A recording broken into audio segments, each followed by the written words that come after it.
శ్రీ విష్ణు రూపాయ నమశివాయ. అమ్మవారి ఇంకొక విశిష్టమైన స్వరూపం కాత్యాయని స్వరూపం. చేతిలో అమ్మవారు చంద్రహాస ఖడ్గాన్ని ధరించి మీద ఎక్కి దర్శనమిస్తారు కాత్యాయనీదేవి. ఆ అమ్మవారి స్వరూపం ఎలా వచ్చింది అంటే, పూర్వం కథ మహర్షి అని ఒక ఆయన ఉండేవారు. ఆయన కుమారుడు కాత్య మహర్షి అని ఉండేవారు. ఆయనకి రెండే కోరికలు: అమ్మవారు తన కూతురుగా పుట్టాలి, మోక్షాన్ని పొందాలి. అవి రెండే కోరికలు. అసలు గుర్తుపెట్టుకోండి, ఇవి రెండు కాదు, ఒకే కోరిక. ఎందుకంటే అమ్మవారే కూతురు కింద పుడితే ఇంక మళ్ళీ జన్మ ఉంటుందా? మొదటిదే జరిగితే రెండోది ఎలాగో జరుగుతుంది.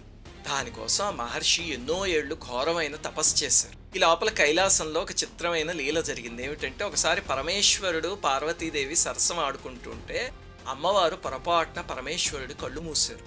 దాంతో లోకాలన్నీ చీకటైపోయాయి, ప్రళయంలా అయిపోయింది. ఎందుకంటే మనం పరమేశ్వరుణ్ణి ఏం స్తుతిస్తాం? వందే సూర్య శశాంకవన్నినయనం వందే ముకుంద ప్రియం అంటాం కదా.